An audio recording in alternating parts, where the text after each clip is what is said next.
دارالحکومت بنگلورو میں جمعیت العلماء کرناٹکا کی جانب سے ایک اہم اجلاس کا انعقاد کیا گیا، جس میں ریاست بھر سے جمعیت کے نمائندوں نے شرکت کی۔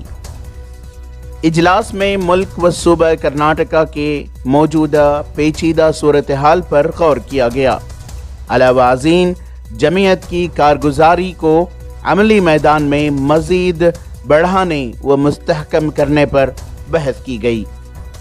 اس موقع پر نامہ نگاروں سے بات کرتے ہوئے جمعیت العلماء کرناٹکا کے صدر مولانا مفتی افتخار قاسمی نے بتایا کہ ملک کی نہ صرف اقتصادی حالت بلکہ مہنگائی، بے روزگاری وغیرہ جیسے سنگین مسائل مرکزی حکومت کی جانب سے پھیلائی گئی مذہبی منافرت و غلط پالیسیوں کی وجہ سے بنی ہوئی ہے۔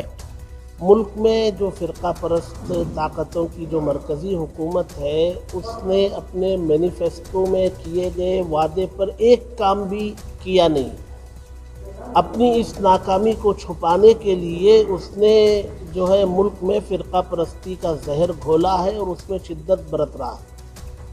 وہ چاہتا ہے کہ یہاں کا امن چین سکون ختم ہو، لڑے بھیڑے، اس میں وہ اپنا الو سیدھا کرنا چاہتا ہے۔ اس سے جو ہے بڑا نقصان ملک کو ہو رہا ہے۔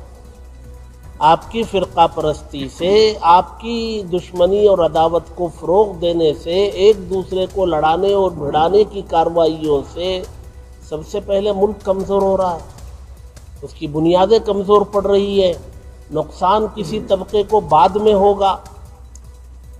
ہم چاہے وہ یو پی ہو، چاہے مدھیہ پردیش ہو، چاہے موجودہ تریپورہ میں پیش آئے ہوئے حالات ہو، تمام جگہوں پر دیکھا جا رہا ہے کہ پولیس جس کی ذمہ داری لوگوں کی حفاظت ہوتی ہے، وہ اپنی اس ذمہ داری کو پیچھے ڈال کر فرقہ پرستوں کے ساتھ شانہ بشانہ فسادات میں ملوث نظر آ رہی ہے۔ نقصان پہنچانے والوں کا تماشا دیکھ رہی ہے۔ وہ یہ ملک کو نقصان پہنچانے والا کام کر رہی ہے۔ ملک کے باشندوں کو یہاں غور کرنا ہے کہ آج جن مسائل سے ملک دوچار ہے، چاہے وہ مہنگائی ہو، چاہے وہ ملک کی اقتصادی حالت ہو، چاہے وہ نوکریوں کا مسئلہ ہو، یہ جو حالت اس وقت ملک کی ہوئی ہے وہ اس مرکزی حکومت کی غلط پالیسیوں کے نتیجے میں ہوئی۔